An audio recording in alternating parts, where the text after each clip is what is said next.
How much longer? How much longer do you think we have?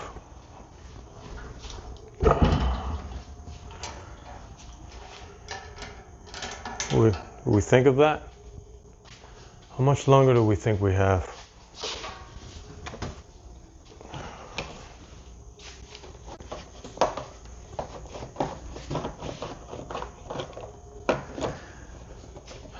They're dropping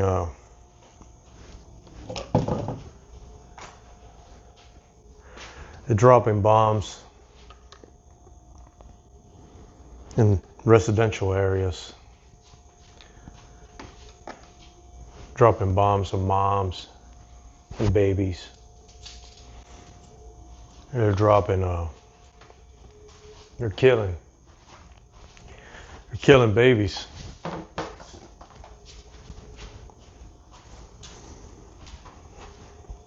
Without consequence.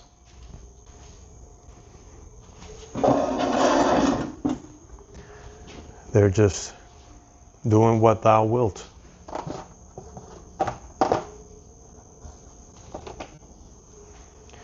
I guess it's not too bad because it's not happening. It's not happening here, right? It's not happening where we're at, right? I guess it's not so bad, right?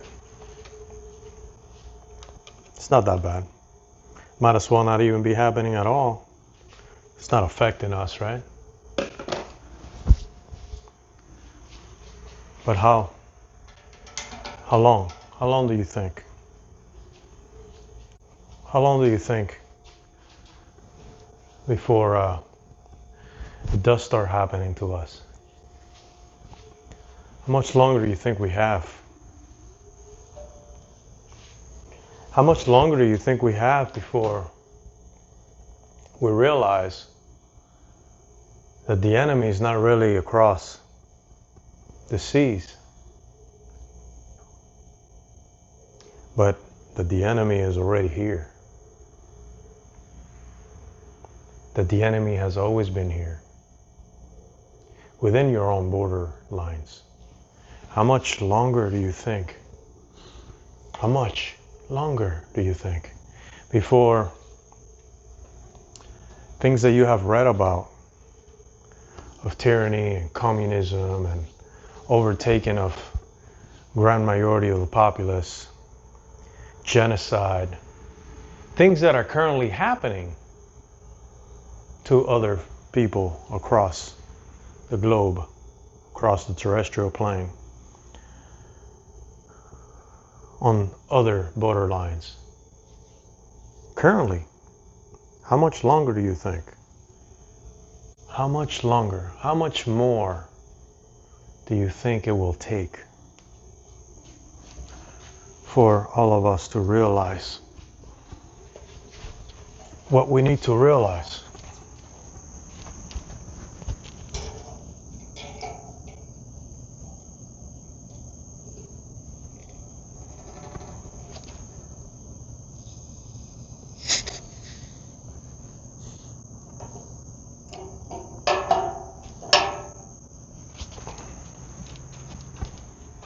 In order to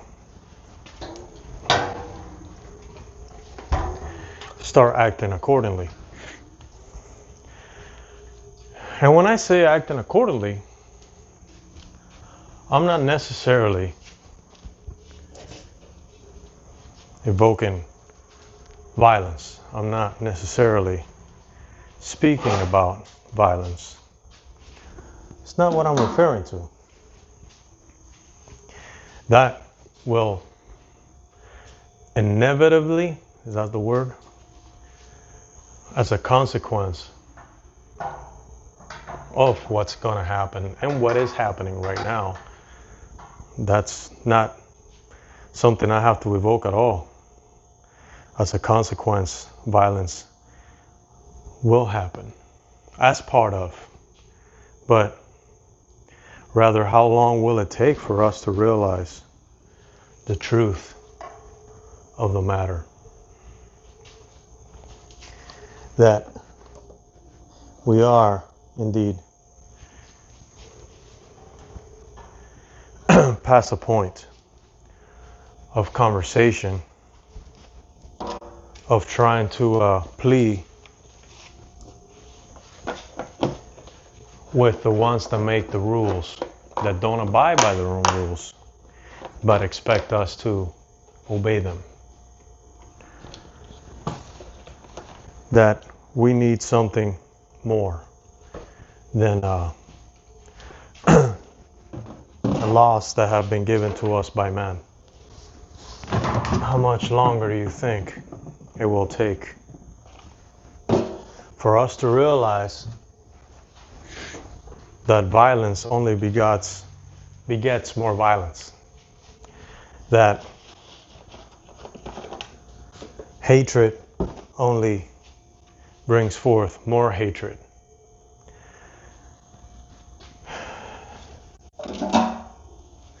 How much longer do you think? How many more? How many more cycles of empires do you think we need before our Redeemer shows up again? How much more do you think we need? Or do you think that maybe we're on the last one, perhaps? I don't know. What do you think? How much more do you think we have left for the end? The end of the experiment. Experiment or opportunity? Opportunity for us to show that we are worthy of more than the lies that the devil has given us. That we are worthy of more than what we have been presented since birth on this terrestrial plane. And we are more than just bags of meat and what we can do with our hands. How much longer do you think before we realize that we have greater purpose than self-destruction? How much longer? How much longer do you think? I don't know. I really don't know. I have my my moments where I'm dismayed myself, and I lose lack of encouragement because of the things that I see in man. And then I have moments where I see the Spirit move, and I clearly see that it's clearly something that's beyond my control, and that the Father is very well working. And that gives me encouragement again, and gives me hope again, and makes me understand that there is a grand design that I am also a part of, that we're all a part of, and that it's not about what I can do or say, but it's about understanding and allowing and continue, not allowing. I don't allow the Father to do anything. The Father does what He does. I'm no one to allow or restrict the Father in anything that He does. But just allow myself to let that process take place, accepting that process taking place, where I understand that my faith lies on the control that the Father has and not my own, knowing that the Father knows better than I do, that He knows best, and that this is all part of a grand design, that even our adversary serves the purpose of the Father's grand design. But this is something that many still don't comprehend. a lot of us have difficulty seeing things past what we can see with our physical eyes and touch with our physical hands and feel with our physical bodies. We have difficulty understanding the words of our Messiah and the concepts that he was laying out, not just in words but in actions. We have difficulty understanding the reason why he came and willingly laid his life down and willingly died at the hands of greedy, evil, sinful man, which he willingly gave up his life with love in his heart. See, he called all of the disciples, called them friends. Even Judas, he called all of his disciples, he called friends. Even Judas, the one that he knew would betray him. Did he not die for Judas as well? Bit by bit, in the last portion of my life, I've been realizing that the Father has been granting me, not because I seek out as much as He wants to show me. And that's always been a splinter in my mind. What about Judas? What about Judas? Because Judas served a great purpose. Judas was one of the chosen, one of the 12, one of the chosen disciples. Judas had great purpose, served great purpose. A very strong argument that without Judas, without the picking of Judas, we could not have the perfect sacrifice of the one only true spotless Lamb for the sake of our salvation. Well, we could argue that without Judas, the sacrifice wouldn't have taken place. Because if it wasn't Judas, it would have been someone else. See, that we needed to have a betrayer. This was all part of the plan. So even Judas, even at the last very moment, when Judas shows up with the Roman soldiers to identify Yeshua, because the Son of the Father in flesh looked just like anybody else. He wasn't anyone special looking. He wasn't a titan. He looked like everybody else. So they needed someone that walked with them, that recognized them, to tell the authorities, hey, this is the guy. Right? And at that very moment, when Judas approaches our Redeemer, Yeshua approaches him and tells him, oh, Hilda, with a kiss you betray me. Oh, friend, with a kiss you betray me. We needed Judas. We ought to be grateful for Judas's life. And we know what happened afterwards. He went.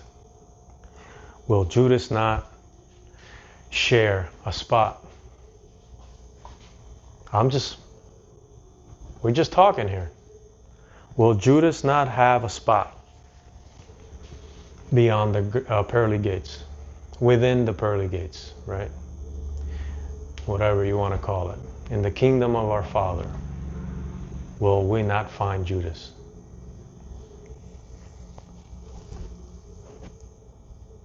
I don't know. Who will we find? Who will we find once we make it there? If we so believe that we will make it, as arrogant as we are. right? Who will we find over there? Who will we find?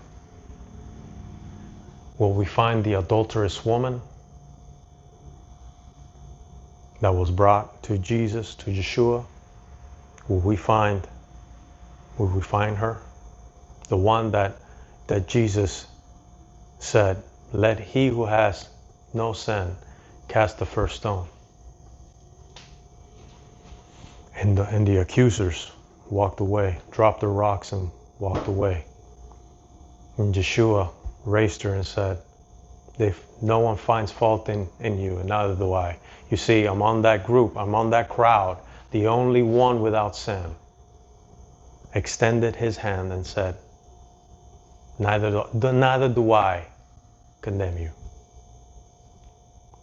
Follow him with, now, rise, go on, and sin no more. Right?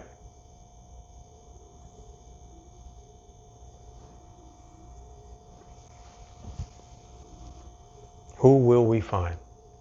What would be the equivalent? There is no greater sin. So what would be the equivalent of that adulterous woman? If there is no greater sin, and that means that my lies, my deceit, my moments of lust, our moments of lust, lies and deceit, our moments of betrayal, of betraying our brethren, our neighbors, our moments of weakness, no different than any others. Oh, but you don't understand, Ren, what he did was much worse. We have all fallen short of the glory of the Father. All of us are destined for hellfire. Without the Christ, without the ultimate spotless Lamb, we are all sheep to the slaughter. We're all destined for hellfire. My sin is no greater than your sin. Your sin is no greater than mine or theirs or anyone else. But we want to play the role of God. We want to play the role of Yah. Feed them to the wood chipper. We're so proud of it. We're gonna wear patches because we're so righteous. We are the righteous ones. Feed them to the wood chipper. We know best. But have you read the word? Yeah, we read the word. We read the word. We follow the law of the Father. We follow the law of the Father. But we neglect the one who the Father sent. We don't want to listen to him. We don't want to listen to him because he overwrites, rewrites, re-establishes the next portion of the law of the Father. And it's easy for us to hide our sins behind the old law, the old ways of doing things. Not that the old law is the wrong law. No, the law is the law. But Christ comes to continuate, to show a continuation of that law in the hearts of men. It's easy for us to do ritualistic acts in front of men, for the eyes of men to see, and then call ourselves righteous because we have this pattern of behavior, right? But our hearts have not been transformed. Inside of us, we still desire, we still have envy, and we still lust, and we still seek this world rather than the ways of the Father. Christ was crucified. Christ was sacrificed. Christ was murdered. because he showed the truth of the hearts of men to those that claim to be following the law of the Father. You see? Can't have it both ways. You can't have it both ways. You either believe that the word is true and that the Father sent his only begotten Son so that we may be free,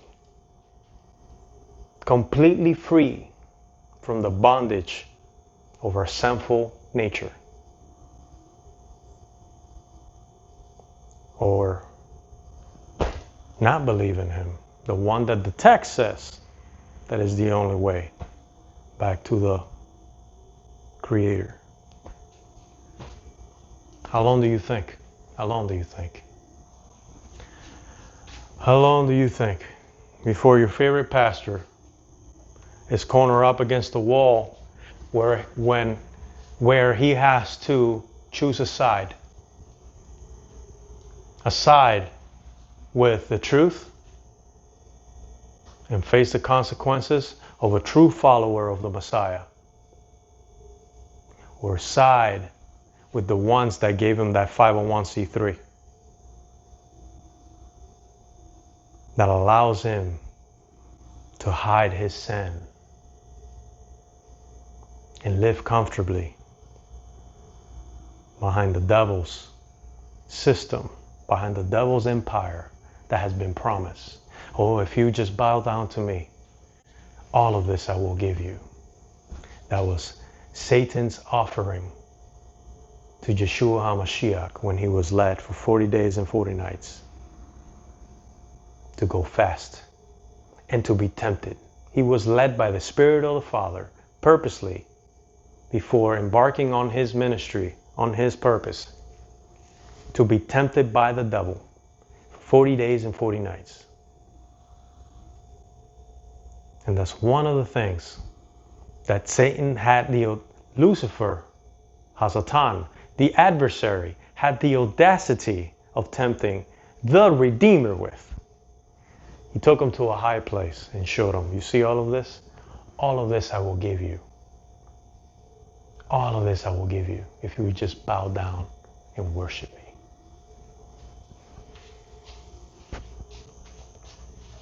How long do you think? How long do you think it will take for us to realize?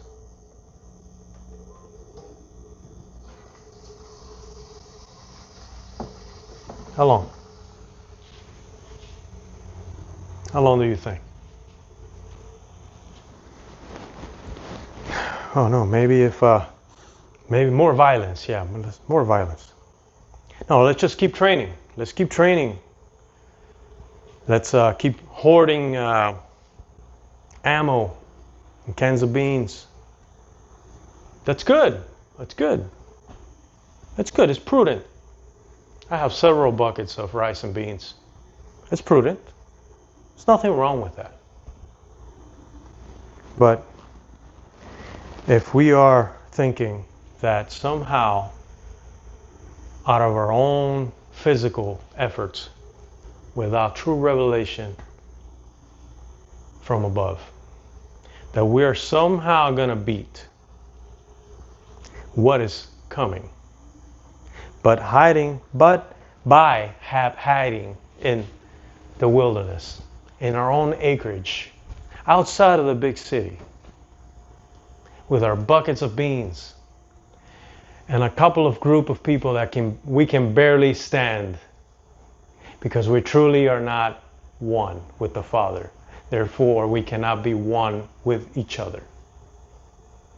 If you think that those people that you just barely tolerate now, but you're in it out of convenience, out of the convenience that there is power in numbers, when the time comes,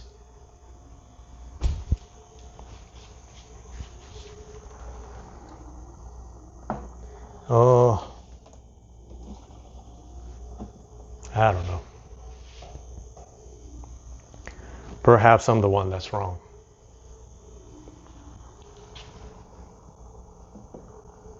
Perhaps we're all wrong. Therefore, we need the one who is right.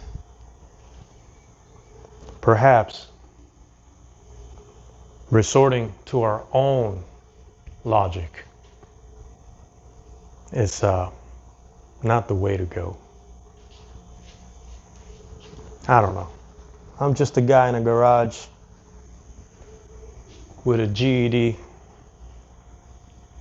and a passion for motorcycles. Who am I? Don't listen to me. I don't have a devil system sanctioned certification that says that you should be listening to me. I'm only a mere Joe Schmo that has made it this far by trusting in my Creator and in my Redeemer. That's all I am. I'm just a guy that decided to answer and to die to self and to give up all my wants and my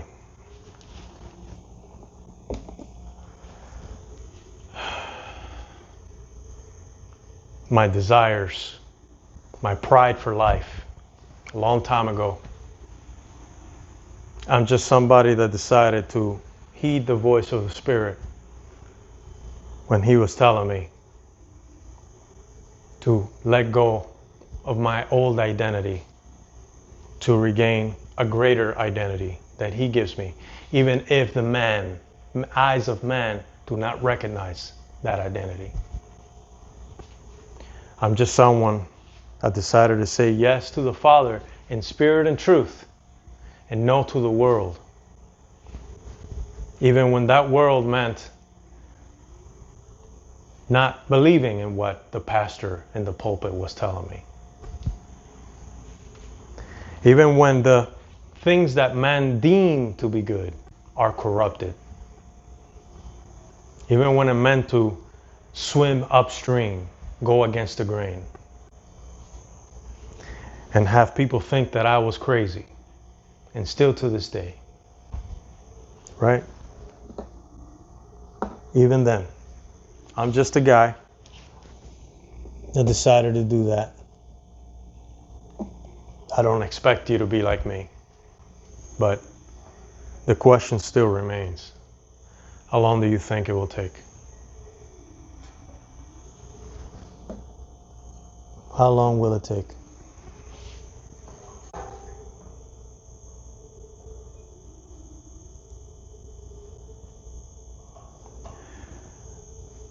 How long will it take for us to surrender to the only one that can, that has, and will? How long do you think? I don't know.